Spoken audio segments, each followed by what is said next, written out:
காதல் அகிலத்தின் பவித்திர பந்தமாகலாம். ஆனால் காதல் உண்மையில் பந்தங்களிலிருந்து முக்தி அளிக்க வல்லது, விடுதலை தர வல்லது. விளங்கவில்லையா? விளக்கமாய் கூறுகிறேன். ஒருவரின் காதலை யாரேனும் உதாசீனம் செய்தால் அல்லது ஒருவர் காதலை புரிந்து கொள்ளாமல் போனால் நிலைமை என்னவாகும்?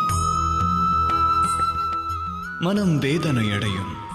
சிலர் சதித்திட்டம் தீட்டத் துவங்குவார்.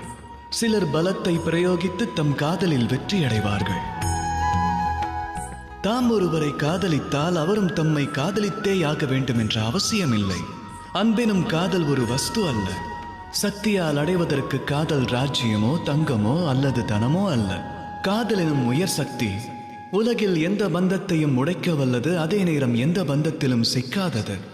ஆக எவர் மீது காதல் கொண்டுள்ளீர்களோ அவர்களுக்கு சுதந்திரம் அளியுங்கள். ஏனெனில் சுதந்திரம் எனும் பாவனை ஒன்றே ஜீவனுக்கு சுகமளிக்கும் பாவனை. உள்ளத்தில் உண்மை காதல் இருந்தால் காதலில் வெற்றி என்பது நிச்சயமாகும்.